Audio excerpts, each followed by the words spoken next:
the All-Star break in this Phillies team with 7 All-Stars. So none of them, not a lot of breaks for the Phils, especially a couple of guys that possibly could use the break. I want to get Dave's thoughts on that and more as he joins me now on the Sports Bash Live on 97.3 ESPN, the 97.3 ESPN free mobile app powered by First Bank of Sea Isle and streaming live video on the X platform at 973 ESPN. Welcome back, Dave. What's going on, buddy? How are you, Mike? How you doing today? Everything's good, and, 10 runs last night for the Phils. Trey Turner, grand slam. He's been scorching hot, 342 this year, 380 on base. He had the 2-homer game the other night. He had a 2-homer game a couple of weeks ago when he came off the injured list. Then he hits the grand slam last night. It looks like this Trey Turner is really dialed in right now, man. He's playing relaxed. He's playing like Trey Turner. You know, Phillies fans all know when he first came over, there was a little struggle, and the Phillies fans remarkably played a role in helping to pick him up and get through that adversity. You may remember Bobby Bonilla comes to mind. Back in the day when he came over to the Mets from the Pirates, at the time he signed, it was probably the most lucrative contract. And you sometimes forget great players are still human beings. And there are adjustments to be made. The first people you want to make an impression on is your teammates. When you don't even need to, they're not asking for it, but you feel sometimes like, I want to show these guys that this was a good move, and you press. I can't tell you how many times I've pressed, and it probably has something to do with playing for 7 different teams. Once you settle in, you start to become yourself, and that's what we're seeing in him now. Yeah, I mean, he obviously is a big key. If he can continue now, 342, 380 on base, that's going to be tough to keep up. But, getting those other 2 guys back around him, Schwarber last night, Harper last night, even though Harper, 0 for 4, it was nice to kind of see the offense kind of lengthen back up again. I want to ask you about this. I know we're 20 days from the trade deadline. We talk a lot about Rojas, you and I, Brandon Marsh, generally hitting against right-handed pitching only. Is this a situation where they need to find another outfielder, or did they have enough with the pitching that they have? Or if they really want to do this, does Dave Dombrowski have to get another bat in here? You know, I think it's a really good question, and I believe that they are still trying to figure that out. They don't have much time, but that's what they've been leading up to this point by the moves that they've made. We've watched it, right? We've watched the very beginning of the season. Marsh was not considered an everyday player, and he had to earn it, and he did. You're right. He still doesn't face tough lefties. Scott, it surprised me that he sometimes doesn't face a strong lefty or somebody who'd be tough. But I think all of these moves that Rob Thompson has made are brilliant. I really do. I think he's doing the things that a championship playoff team does during the regular season. So injuries are part of every team, but they don't matter as much to a team that's not in a playoff race or in any kind of contention. They don't matter. They make moves. They bring up guys from the minor leagues because they don't have a destiny. This team's got a destiny, so they're going to make moves that they got to make. Yeah, and they've made had to make a bunch of them, by the way, over the last couple of weeks here with the injuries there. So for them to kind of overcome that, they persevered, they got through, they get the 2 guys back, obviously, last night. Dave Dombrowski has to make a tough decision on what to do in that outfield. You mentioned Marsh. I mean, he has really struggled against lefties. He strikes out about 50% of the time against lefties. It seems that the team has kind of given up on him there. They sent Rojas down. They brought him back. So that's where they kind of are in the outfield right now. I want to get your opinion on this, though, because you've been a guy who's been in multiple clubhouses, right? So it was brought up yesterday on the show. What if somebody called and asked for Marsh, and it was a player that was going to make you better, an everyday player? Is Marsh too important in the clubhouse to move? I'd be really careful about that because more than the fact that he's a tough at bat, he calls a lot of walks. He's shown power. I've never seen the man up close and personal. I don't know if you have, but he looks like a big guy. So he's showing some power, and I don't think you underestimate that clubhouse. That clubhouse is they are a true definition of a team. Mm-hmm. I gotta believe that starts with Rob Thompson, the manager. But if you think of the guys that have struggled one way or another or gotten injured, Sosa steps up for Turner.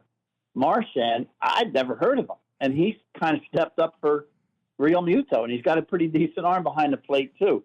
And in the beginning of the year, Turnbull comes out of nowhere and does phenomenal, waiting for Walker to come back, to the point where some question, including me, do you take Turnbull out of the rotation? I know he's now injured, but there's something about that chemistry when you have talent and you have this staff.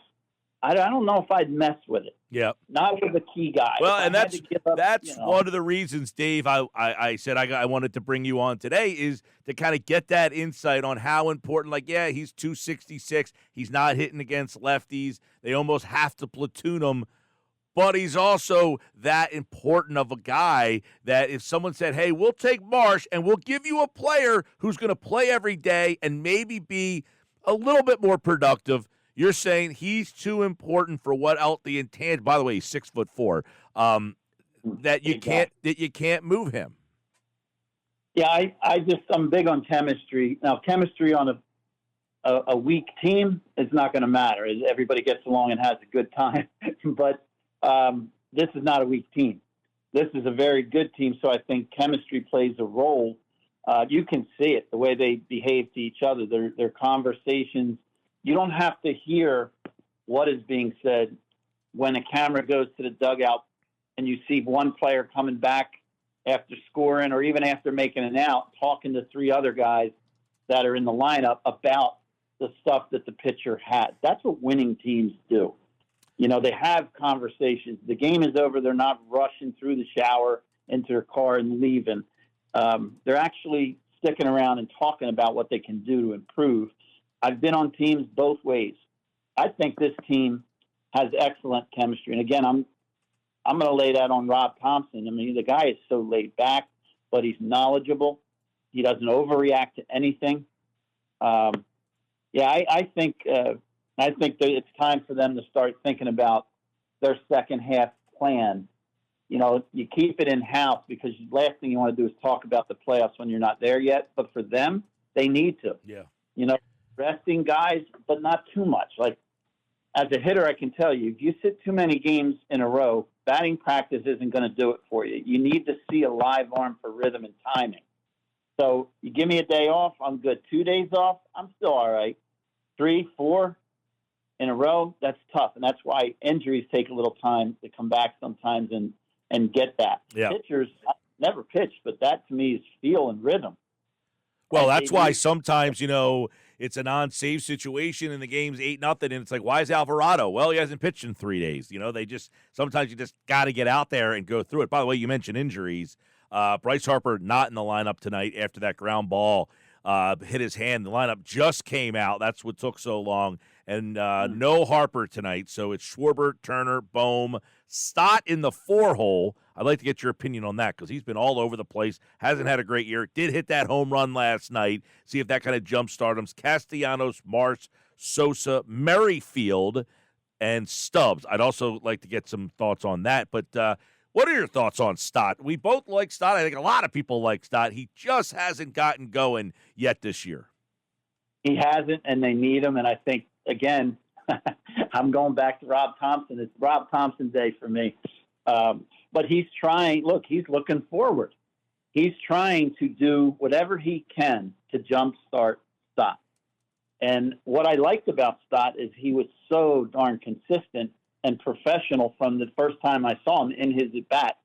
So I certainly would do the same thing. I'd keep running him out there because you need him. We've watched it with Castellanos. We've watched it. I mean, nobody would have questioned him being sat down for an extended period of time. He's coming around slowly, but he's another guy I think that the Phillies look at and say, we got a great pitching staff. But when we face other great pitching staffs at the end of the line here, because that's how it always ends up, Yep. we need our hitting. We're going to need to score some runs. When he's right, Castellanos, and when Stott is right, they're integral pieces of this batting order. Dave, the other guy would be Stubbs. You mentioned Marchand. You said never heard of the guy. Well, you hear of him now because he is hitting 330, 350 on base. He constantly seems to be doing something. But he's a backup catcher who will not play all that much and probably not at all in the playoffs. Stubbs is a very popular guy in the clubhouse. Do you take the better player or do you go with the more popular clubhouse guy? You know, I've seen before, believe it or not, where the manager will have a discussion with especially veteran pitchers. And for a backup catcher, you want defense is your number one concern. Otherwise, the guy wouldn't be a backup, right? If he was a good offensive player, he'd be a starter somewhere. So you got to have guys that can receive, guys that the pitching staff are comfortable throwing to. Am I mistaken, or does Nola throw to him most of the time? To Stubbs. Yes. Yeah, they've teamed up a bunch, and that's another thing is, you know, Marchand doesn't know a lot of these guys. You wonder how that factors in. But I guess playoff time, Nola's going to be throwing to Real Muto, and Real Muto's going to play every inning of every game. Absolutely. I remember Charlie O'Brien. He's what I'm just describing, a few teams, but he was an excellent receiver, and he understood how to call a game. He had that feel for each pitcher. And Greg Maddox said he wanted to throw to Charlie every start. Yep. Like, that's the impact that these guys can have. And when you have a Wheeler and a Nola, I could see the pitching coach for sure, but even the manager having a conversation.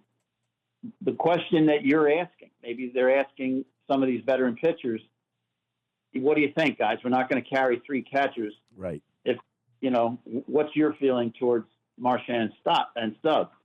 And, you know, they might be able to influence a little bit. Yeah, I think that's, you know, because obviously Stubbs is a popular guy. I mean, he's the DJ on the team. He plays the music. He's always in the mix there. And you wonder how much like the Marsh thing, how much that does resonate when you're trying. Because I got to figure Dave Dombrowski's got to be thinking of all of it, but the window's here. You gotta make sure that you don't sit on your hands. And if there's an opportunity to improve the club, but is improving the backup catcher such a necessity on a team like this? I don't know. I leave that up to you. Yeah, I mean, if you think about it, the best backup catcher you could get would be a starter for somebody else, and now you bring into the mix. If you start, you know, part-time playing both of those catchers, neither one's going to be happy. You know, there's a lot to being a role player and accepting being a role player. You have to, you know, for your whole competitive life in any sport, but we're talking baseball, you got to push back when somebody says you're not a starter. You have to. You got to push back. You got to disagree. You got to fight a little bit for a starting position. The only way you survive.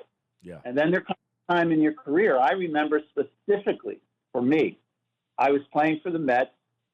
I wasn't starting. I started maybe 6 years in a row, an everyday player. Then I became a role player. And I remember being on the bench in New York and looking out at the starting lineup. The game is about to start, and I'm not in that starting lineup. And I looked out there, and I remember saying to myself, if I was the manager, that's the lineup I'd put out there, and I wasn't in it. So I decided right then and there, I'm going to try to be the best role player I can be. And that there's a lot to that. You have to accept it.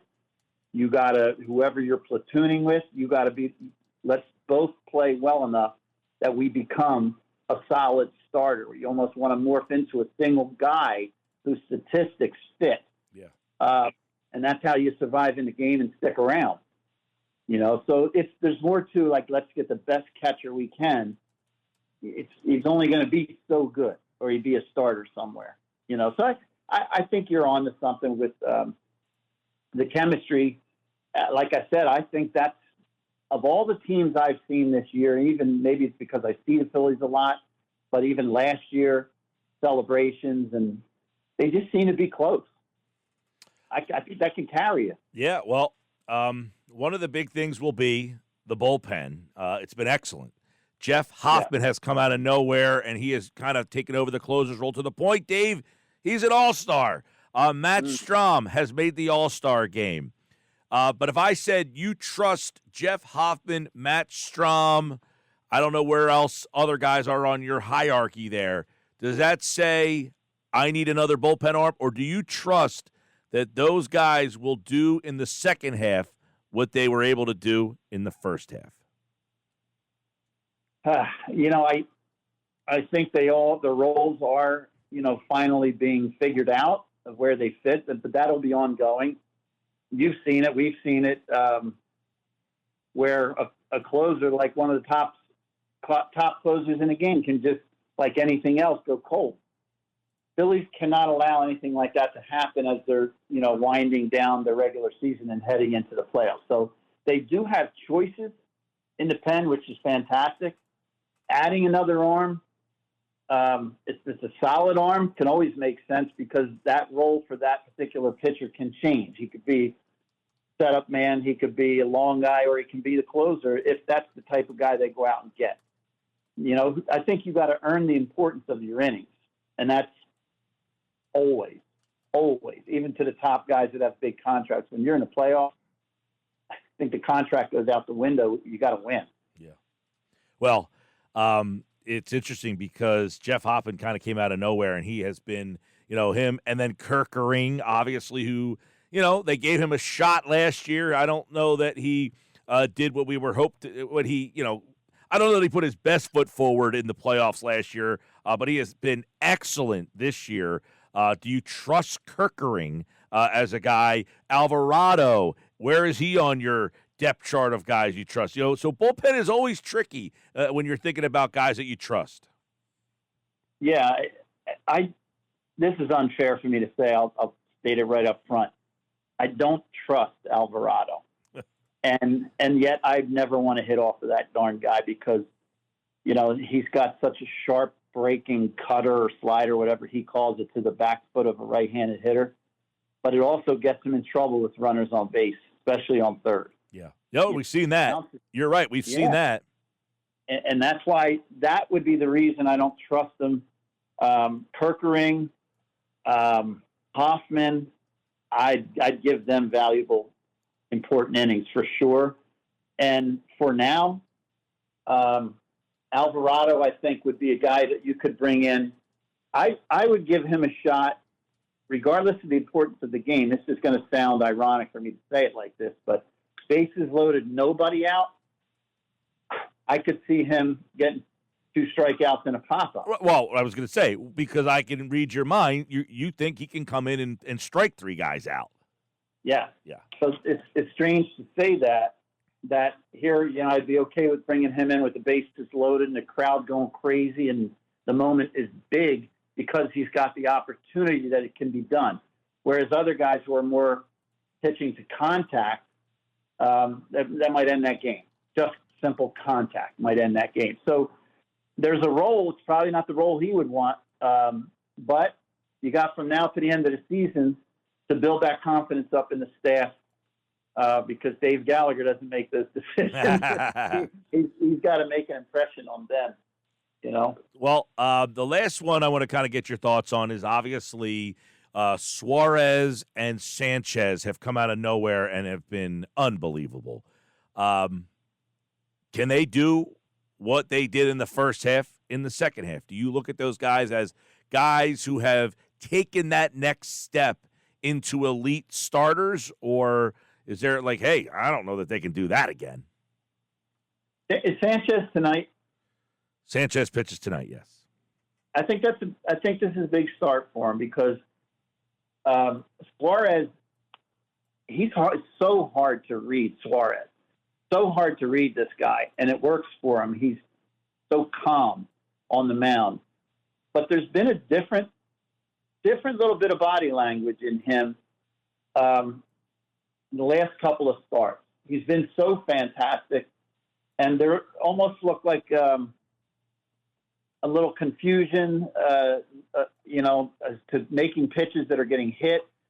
And I remember, Mike, both of them I put in this category. Sanchez, I remember you saying, and you were right, a while ago, how you were getting frustrated that Sanchez was not, he wasn't lasting long into games, and you had to go to the bullpen early, and that took a toll on the arms in the pen. Well, he's kind of righted the ship on that. He's going deeper into games, and I think about their whole staff. They're doing so well. I'd love to ask Tommy Green. I know he comes on Sundays because he'd be a hell of a lot better expert on pitching than I would be. But I'm wondering, like, these guys all going so deep into games for the most part, is that wearing on them?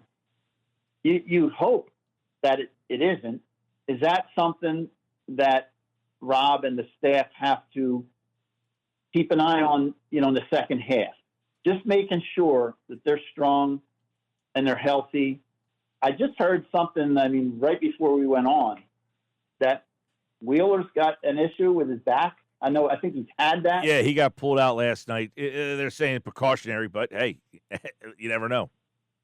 Well, think of how devastating that would be if it was a disc problem or something. And from what I'm hearing, Rob has no concern.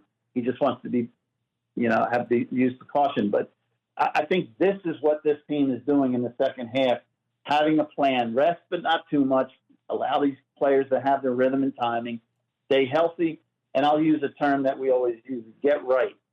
For a hitter, that's stop. Get right, in the second half. Everybody will forget what you did in the first half if you can take your normal approach and your results that we're used to into the playoffs, because that's enough. Settle in on the bullpen roles and the bench players' roles. I think there's your second half plan, because between me and you, I'm not worried about them making the playoffs. That's for sure. No, yeah, I think. And by the way, I thought last night, the Braves won. If you lose to the Dodgers, it makes it feel, and then the Braves would have been 6.5. All of a sudden, you're starting to feel a little pressure. Then they get that win. It kind of loosens things up, and it was 11-1. He hits that grand slam. 40,000 in a July Tuesday night game, Dave. Wow. Yeah, when you're winning, they show up, don't they? They sure do. And it has been a party at the ballpark tonight. The Phillies in action. No Bryce Harper. He's going to sit out tonight with that bruised hand. But we'll see how they fare tonight there. Dave, it's always good to catch up with you, man. Good conversation. We'll catch up after the All-Star break. All right, Mike. Good luck, Philly fans. All right, Dave Gallagher, everybody, 9-year Major League Baseball veteran, played with the Philadelphia Phillies, the Mets, the Indians, the White Sox, the Orioles.